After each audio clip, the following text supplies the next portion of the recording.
in studio. Good to see Welcome. you. It's great to see you both. Thank you for having me. Thank you to Newsmax for having me. Of course. Absolutely. This was a huge event, and to hold this rally, there's a lot of excitement, right?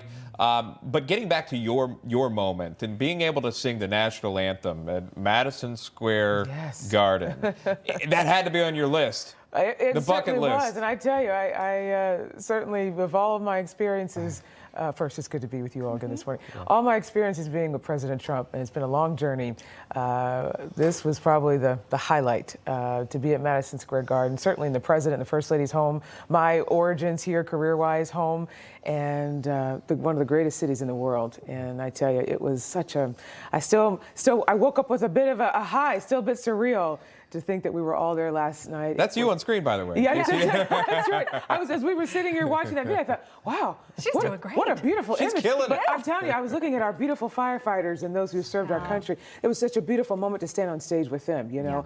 Singing the national anthem and these patriotic songs, you know, for 4 consecutive U.S. presidents, certainly to have this long journey with President Trump. That's the moment where we all forget about the politics and we think about what's most important, you know, the greatest country in the world, America, our freedoms. And certainly those gentlemen, are the men and women in uniform, those who give their lives for our freedom and certainly sacrifice every day for our protection. And so it was a beautiful moment to stand on stage with those wonderful men and that wonderful room of patriots. So. Yeah. I mean, the room at capacity. There were more people who wanted to get in and see you live. Well, you know, I keep hearing all these different numbers, you know, of how many folks, but I tell you, it was absolutely at capacity. And then thousands of people that were outside.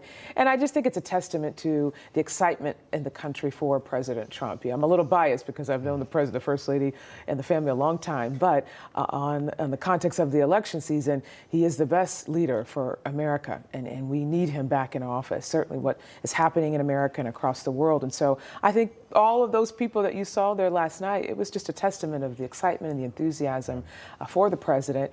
And we're praying for him and pushing him into hopefully victory here on November the 5th. What do you say? You know, you mentioned this, and we got to talk a little bit through the commercial break, and you talked about working with former President Trump from 2016 and on. Yes.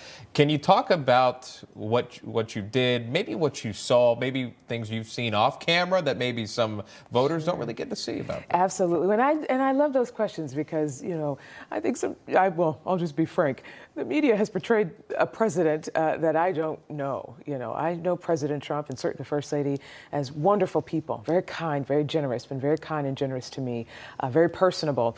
But I tell you, my start with President Trump at the inauguration for one of his victory celebrations to countless fundraisers and events at Mar-a-Lago, the 2020 convention, 2024 convention, I've been around the orbit a long time.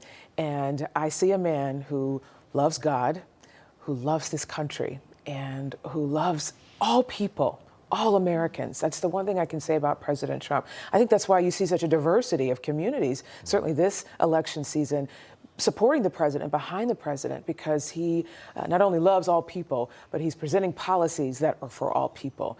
And I feel, you know, that we're in a time in the country where we need not only a person with a moral compass, and a compass that's going to lead us in the right direction, but a person who knows how to deliver on day one. And the president, he can do that. I've seen his acumen, certainly we've all seen his acumen, but I see the kind of leader that he is behind closed doors. And so I'm grateful that I've been privileged to have such a long journey with he and the First Lady and the family, privileged to stand on stages and sing before the president when he speaks, and certainly honored to cast my vote for him very soon when I get back to Arizona.